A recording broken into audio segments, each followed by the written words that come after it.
when we just became partners, within the first 6 months, we produced David Guetta as a concert. And that was the last concert in Palace Grounds in Bangalore. There's no concert in Palace Ground in the last 12 years. First thing Sharad did was book our tickets out of the country. Right? We didn't know where the money, till date, that money which we made from David Guetta, I have no idea where that is. We are very strong believers of evolution or extinction. If you don't evolve, you basically become extinct. Why did Nokia become extinct? Because they could not evolve technology. So the same way, we have 10 brands with us. So we have a brand from a 500 rupees average per customer to a 5,000 rupees average per customer. We have a brand catering to every segment of audience. Hi, I'm Don Thomas and I make people work the hardest at VRO. Hi, I'm Safdar Adur and I make people dance at VRO. Hi, I'm Sharath Rice and I'm the one who scares everyone at VRO. Hi, I'm Abheshek Garg, founder of Dapperly Tamed and CEO of Ilux Realtor. Hi, this is Prateek Thakkar. I'm an actor, foodie and an influencer for you. And today we are joined by the three men who are crafting our Dine-n-Night, the guys from VRO Hospitality. Thank you so much for joining us on this episode of Dapperly Tamed. I know you guys are the men who crafted Dine-n-Nights. So we'll start off quickly. You come from a restaurateur family, and you guys, how did all of you come together and start this whole group, VRO Hospitality? I think I'll start. I think it started with when I met Safdar at the bus stop. So I was 16 years old. 17. 17 years old. I met Safdar at the bus stop. I was 27. Slowly became. You're 26, Sharath. Yeah. So we became friends over the bus stop, and there was one thing in common between two of us. We didn't know any girls. So, and when you go to college, the first thing you want to go for is your freshers party. Yeah. We didn't get entry to any of those freshers. And we were in a boys' college also. Don't get to meet anybody You else. can't even find any. So the Safdar said instead of finding some girls, the easiest thing to do is throw our own freshers party. So that's how it kind of started. We borrowed, I think 5,000. We identified our three richest friends. Borrowed 5,000, 10,000. One was the richest. We took 10,000 from him. Pulled in about 15, 25,000, and through our first freshers party, we made 10,000 bucks that day. Wow. I still remember because we made 10,000 rupees that time. We put full tank on Don's bike, and after that day for college as well. Yeah, that's how we started. We met Sharath. So basically, we used to do only noon parties because we never get permission to go out in the night, right? Like we were in 11th standard. We were only doing night parties at that time. So yeah, So Sharath used to wake up only in the night. Yeah, so that's when we actually, so after we threw our first event, Sharath used to do a lot of events then. So we found a lot of synergies when we basically met together because like Sharath's 9 years older to us. So when we were 17, he was 26. And since he's been, then he was still doing events for like a decade. So we found the right synergy because, we had the next set of audience who would actually transition into going into events and like going for parties and going clubbing, and Sharath had a huge area of network as well which he had generated and which he had made over 10 years of his events career as well, and that is how we found our synergies together of basically becoming partners together as well. And I still remember the first time we basically met, Sharath told like we'll start a company together and we'll be partners together, and I still remember the way he told, saying that like we are three of us, you're 33, I'll be 33, and we'll give 1% for charity.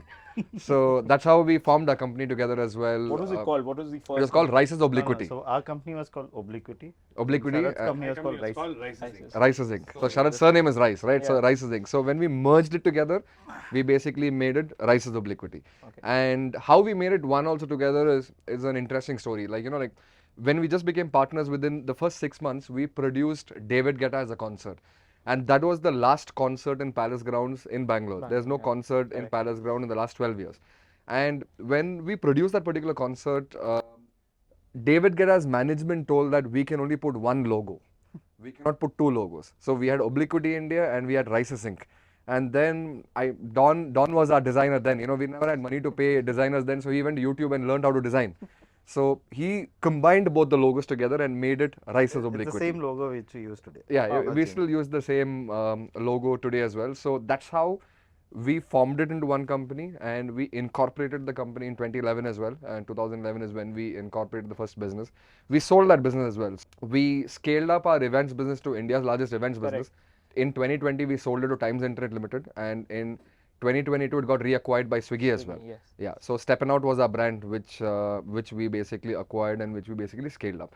And that's how we all met together. And Yeah, but how we got into hospitality is Sharat's Exactly. dad. That was my next question. From events to hospitality So, and yeah, restaurants, so- how did it? So that Sharat's transition? dad is basically the legend The OG, in Bangalore. yes. The Yeah. OG guy in Bangalore. no, I Like, mean, he- why OG also? Because there were only 2 continental restaurants in Bangalore. Correct. And one was Sharat's dad.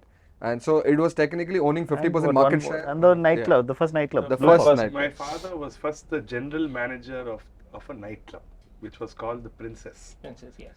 And then after that, he was the GM of another place called Blue Fox. That's where he was the GM. And then, of course, with all his networking and everything, he decided to get into the restaurant business and make his own restaurant, where he opened Tycoons, which was the first fine dine restaurant in Bangalore city. And that's how this whole thing started for him. That's why we reopened Tycoons now. Exactly. So And that- how long has this been like? 50 years. We reopened Tycoons because he was 50 years in the F&B business. That was about 2 years ago. So he's Yeah. been in it for about 52 years. Massive. He is now 77 years old and he is still the same. He still You runs the find restaurant. him Yeah. at Tycoons over there. So, when go in like, the evenings. Tycoons, so we have close to 50 restaurants now. 47. Okay, so nearly 50 restaurants. And even now, Tycoons is run by Desmond Uncle, Sharat's dad. And that is the only restaurant under VRO's umbrella, which is under VRO's umbrella, but not operated by VRO. It is still operated by Sharat's dad. We don't even get a discount when we go there. We don't even- Yeah, so that's why we don't even go there. We don't even get a discount if we basically go there. It is still basically operated by Desmond Uncle. But that's nice, now if someone is at a stage where you don't need to offer discounts, I think that's the level you want to achieve. Absolutely. So yeah, you can carry on, Sharat, on the restaurant journey. So yeah, that's how he started it. And then I was doing events, and at the same time I did my hotel management. So after I finished my hotel management, I joined my father, and I used to work as a waiter. Actually, I used to take orders and do all these things. But there was always this side where this nightlife was always attracted me. And wherever I go, I would know the owner, and I would take all these friends of mine, 10, 20, and we would be on the guest list.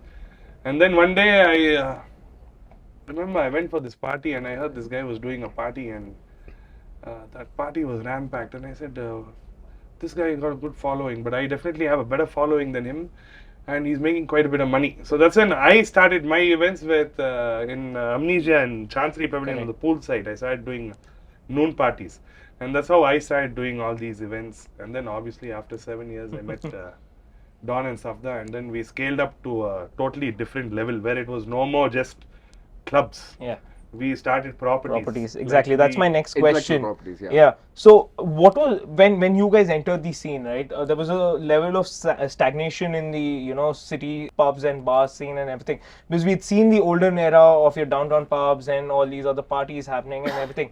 What really went into bringing this fresh change and fresh face to hospitality in Bangalore, where you had so many different concepts that changed Bangalore F&B literally? I'll tell you. So Like- the first time we made any money, right? The first thing Sharat did was book our tickets out of the country, right? We didn't know where the money, till date, that money which we made from David Guetta, I have no idea where that is. Because the first thing Sharat did was, let's go out of the country, you need to see what's outside. So we travel a lot, especially Safda travels the most. He's as good as an NRI. But yeah, we love to travel, and the reason we travel is because it opens your mind to a complete From an different innovation dimension. angle, right? Yeah. Because we are very strong believers of evolution or extinction. If you don't evolve, you basically become extinct. Why did Nokia become extinct? Because they could not evolve technology. So same way. So our travel basically opened our eyes and to bring in newer and newer concepts always. And that is the same thing which we follow for events also. Now I think India is probably a couple of years behind, but when we started clubbing and when we started doing our events, right, we were Way I'd say behind. 15, 20 years behind. I'll give you a concept. When we started events 10 years back, nobody knew what was intellectual property, IP building, or anything from an events perspective except Sunburn. Sunburn was the only person who had built like a intellectual property. We started building IPs at a clubbing scale as well. When I used to throw a Friday night, retro night, that had a name, that had an IP. Like each of our IP, because we used to do IPs at a club scale event as well, it lasted for 5, 6 years, We 8 like telling a years. story. Like Yeah. everything which we did, we put in a lot of effort into the whole experience for people. So I think that was sort of like the differentiator and why people could kind of relate. But yeah, inspired by what we saw abroad. Yeah, what you saw abroad and cool concepts, like, like, see, people want change. I always ask this question as well, like, if there was a Coldplay concert in India or if there's a Coldplay concert abroad, people still want to go abroad. Abroad, yeah. Why? Because you get a great experience when you go abroad, right? Because the infrastructure is better, your experience is better, and your production is better. It is basically about concepts and experiences. People want experiences, and that is exactly what we brought. Like, we wanted to bring in really cool concepts, what we would like to go and experience, what people would like to experience as well. And that was like our differentiator as well. Even with our restaurants, even with our events, all of these, our differentiator was basically the concepts what we brought into play.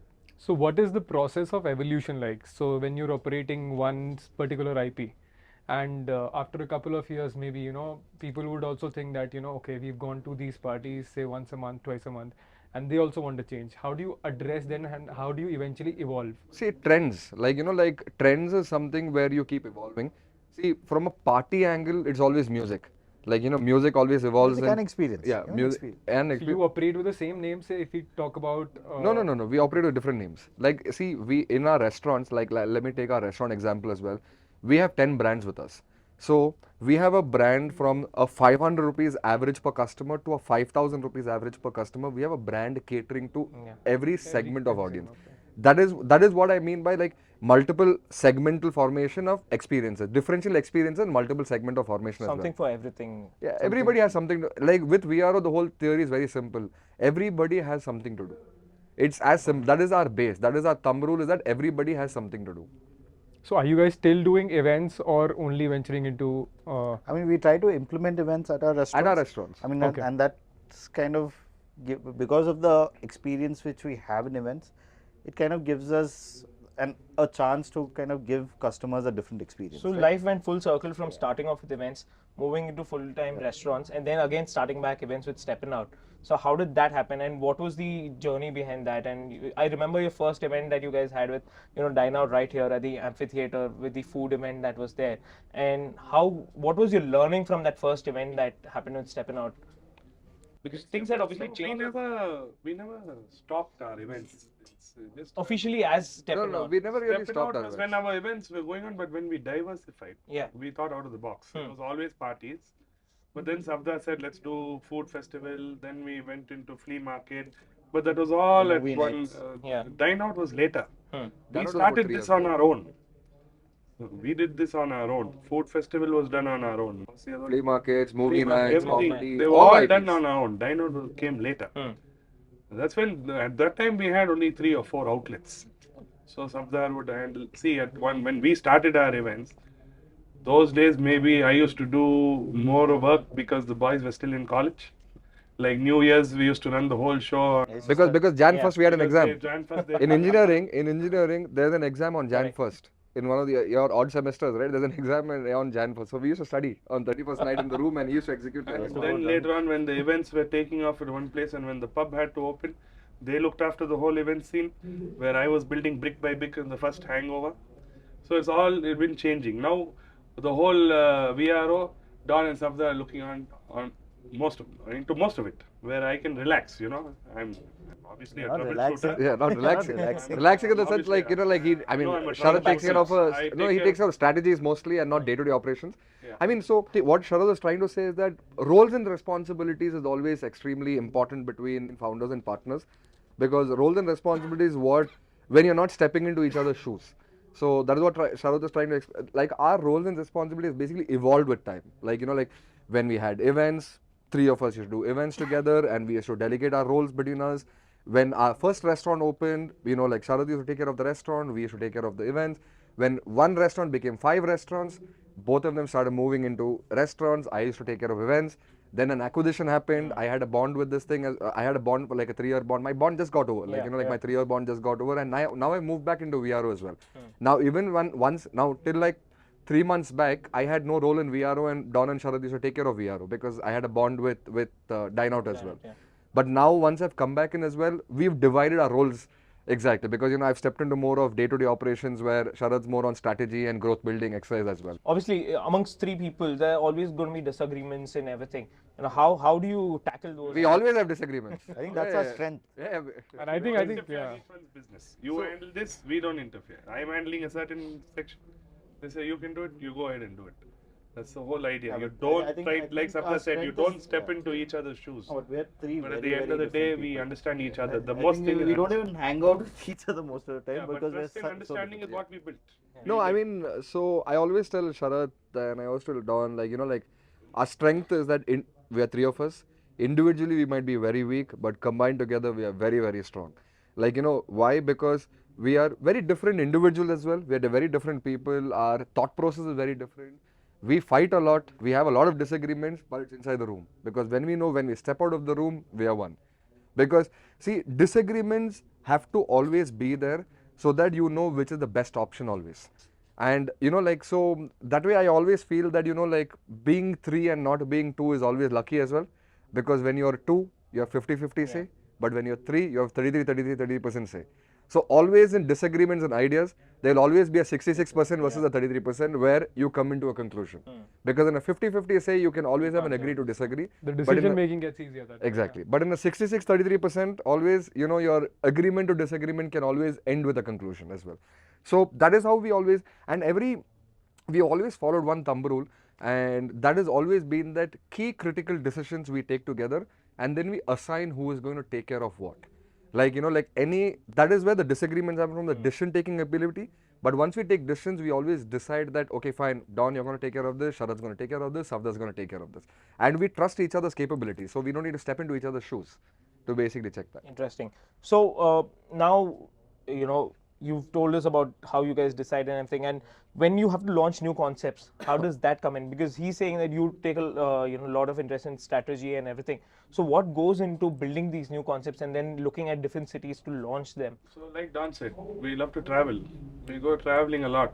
We understand what is going on in different places. We go, we see new things, we get new ideas. Then we come together and then we understand how to implement it. But a lot of care is taken because we've sometimes brought concepts which India is not yet ready for, right? We still have that gestation period. Yeah. But especially after COVID, like people are always on social media. They're Because always seeing exposed to a lot of content. And they've also started traveling a lot more after COVID. Yeah. So people have been much more receptive. So we just opened a South American fine dine concept called Los Cabos. 2 years, before COVID, I would have never imagined anybody could even accept a restaurant like that. That's one of the most trending restaurants in India today. Wow. Exactly. Los Cabos is one of the most trending restaurants in India today, which we opened. But yeah, when he brought this concept, I didn't even know if it's going to work or not. Sabda can't even pronounce half the things on the menu. Yeah, it's very complicated. We were very skeptical of it as well in the beginning. But he said, okay, fine, Don is very passionate about it, let's give it a try. Now decide what do we need to do, and we'll get it happen and whatever needs to happen. Someone as people or as a group, who've brought these concepts and obviously brought the whole F&B scene closer to the global scene. What do you think, or how do you think the Indian scene will take over? What is it that is needed over here to grow? We are seeing Indian restaurants go into global best bars, best restaurants, 100 best bars, 30 best bars or restaurants and all of that. But what is it that will take for India's F&B scene to really take off and be placed on that global map out there? There's nothing to take off. I think we're already on top. I would Because, add one thing, Sharat, to that is basically tourism. Tourism, When yes. tourism increases in India, Yes, of we would course. definitely become like a global market. Yes, of course. Because when we travel, we are out on a Monday night, Yes. on a Tuesday night, on a Wednesday night, and the restaurant is full because tourists like us are always there. Yes. Because India, I would say that still has a native population of Indians and no tourists yet. And with Indian population, with native population, we are already there, up there, like how Sharat mentioned.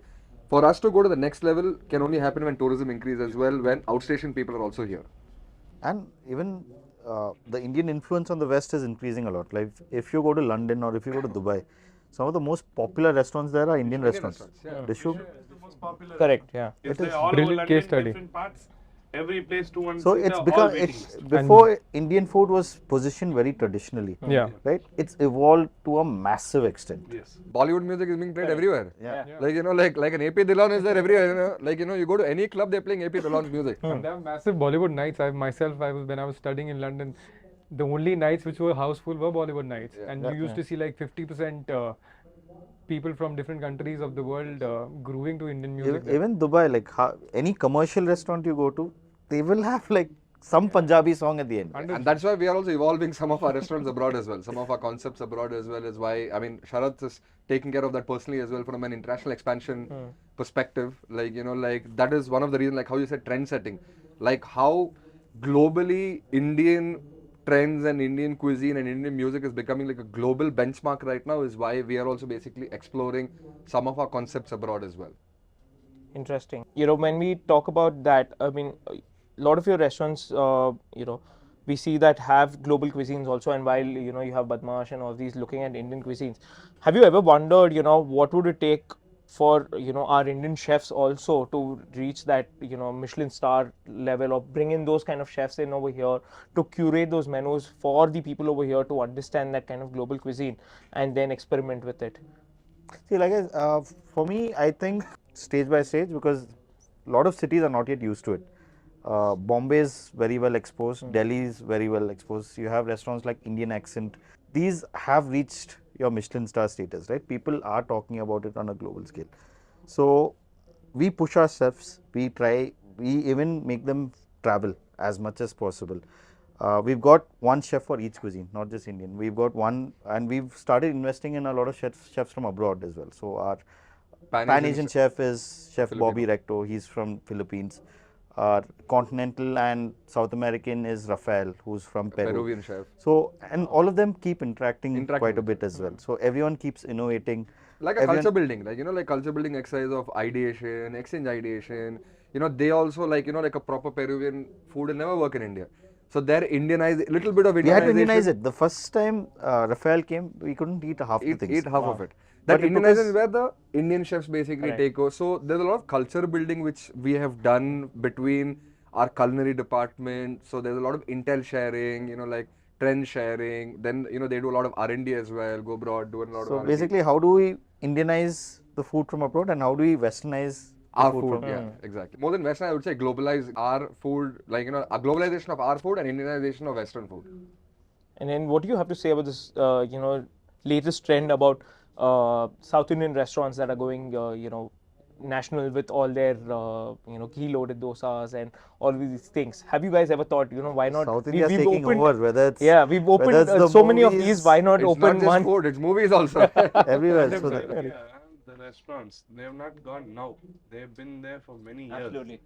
Like Sarvana Bhavan is one of the biggest and best known In the world. places in London, Yeah. New In the York, world, Singapore. 25 countries. Sir. So South Indian food, once people start acquiring the taste, now you see that before Indians were a little shy. Yeah. The trend has changed, and I think it's because of cricket.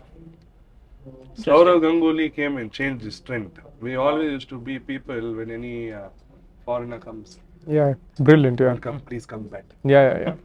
After 100%. some time, Saurav Ganguly told that fellow to get on the feet. That's a very That's interesting when, anecdote. that's when Indians started sledging. Yeah. And we are the biggest followers of cricket. So everyone started watching this, and then at some point of time, we also got used to, we are not inferior to anybody. We are at the same level. And today we can, back in the day when we used to go abroad, we used to get scared. Even Yeah. to order food, we will think. Today we can go fold our legs and say, if we are treated badly, we also can treat them badly. They know they are not superior to us. So that's how I feel this has changed. So you wait and watch for Indian, South Indian food, or let it be North Indian food or anything, with the way it's going to expand and the way people now want to show off their thing. Like Dishoom, back in the day, you have Indian restaurants all over England. Yeah. They cater to the English palate. There's Yeah. there's no It Indian was always dish. light on spice There's and nothing there which you are serving in an Indian restaurant in India. We never heard of a chicken vindaloo anywhere in India. But you hear of a chicken vindaloo. You never heard of a Madras curry. Those things don't exist. Now Dishoom has come in, and Dishoom is serving a chicken tikka. They're serving a butter chicken. They're serving a rogan gosh. And it's full. and it's packed. 6 restaurants in London You City. do yeah. not get an entry to Dishoom straight away. You have to wait. Going in from every here time, now, yeah. we had one chef, Johnny, And that's who why was the Yeah, amount chef. of the number of franchisee requests we've got from London just Crazy. for the brand of Crazy. Badmaash is Badmaash. crazy. Wow. No other brand. We've got franchise requests from London, from Dubai. Dubai, from New York, from Singapore. We've got only for Badmaash. only for Badmaash. So Which that's is our why we Indian said brand. India is definitely on the Truly map. arrived. now, yes, we are on the map, and we're going to be. And I think Right we're on the now- map on all verticals, No, right? but- It's not, it's as a country because cricket is also there, movies are also there, it's entertainment as well. No, but coming back to music. food, before, if you look at Indian food, right, people only used to, attribute it Chicken to tikka probably masala. exactly Yeah. North Only Indian. chicken tikka masala, Right now the whole of India, like everything, even South Indian food is going crazy. Whether it's your dosas, whether it's your pork Doner curry, biryani. Yeah. anything. Like I'm saying, Singapore's biggest cuisine is South Indian. Yeah. Like Obviously, it's everything all is South South Indian, like which is Southeast Asia actually, not Yeah. in Singapore, like Malaysia, Singapore, and all, All these of them, places. yeah. So Paris, yeah, Paris also now, no? full of South Indian. Yeah. Wow. Because all Tamilians. There's Yeah. one of the biggest areas called the Gadu Nord, Paris, full of Tamilians. So that whole place is all idli, dosa, chutney, Yeah. and it's rocking. It's all full. So what's next for VRO? Tough question. because we have a lot of plans and a lot of those things. So I think Yeah, so each of basically- us will take a turn for what's Yeah. next over here. So we're in about, I think we're at around 37 locations in Bangalore, and I want to try to make that 50 from a revenue standpoint. 47 we took- location, but 47 restaurants, like Yeah. location wise. So no, I'm saying just in Bangalore. So I want to consolidate to about 50, 55 till we get saturated. We like flirting with other cities, so we're in Bombay, we're in Calcutta, we're in Chennai, we're in Hyderabad. So once Bangalore's set, I want to kind of replicate the Bangalore model in each of these 5-6 How cities. different are these cities? Bangalore is Very very, different. cosmopolitan, but Very different. Your Bombay, Calcutta, and all of these, they have a set crowd that people want to go only at these places. They Very, don't want to very, explore. very, very different. So how do you overcome these So challenges? it takes a lot of time. We spend a lot of time. So so the next city which we are focusing on right now is Bombay. After that is Calcutta. So before we start expansion, we like to spend at least 18 to 20 months in each city.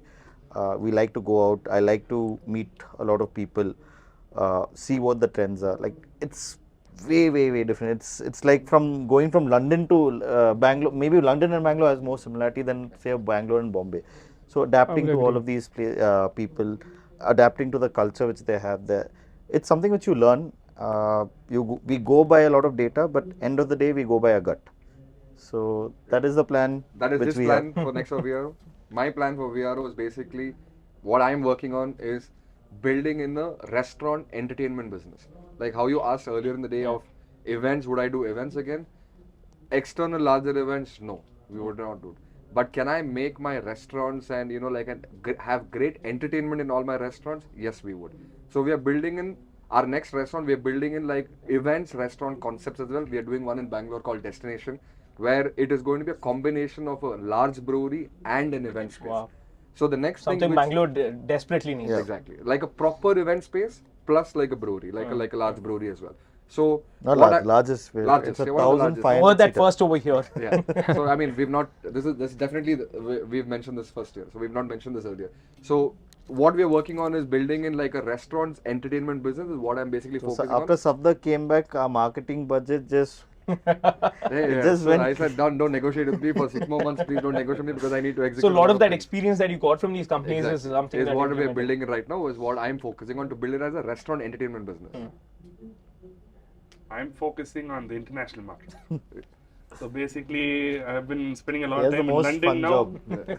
And like I said, the Dishoom and all these places I've been going. Actually, last month I went and saw a few places and got some options. And then I want to go to all these tourist places. I want to go to places like London. I want to go to Phuket. That's one dream Yeah, location. that's where he's leaving tonight. Yeah, so And then I want to go to Bangkok. I want to go to Vegas. I want to go to Amsterdam. I want to go to where there are a lot of tourists at any given point in time. Yeah. I don't mind rents because over here only we're paying hefty rents.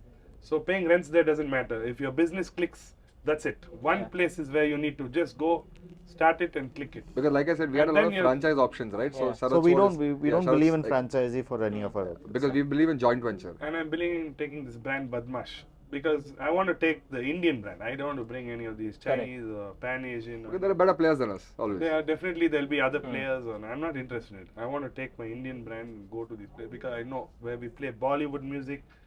No one's ever done it, where you have Bollywood music and Indian food.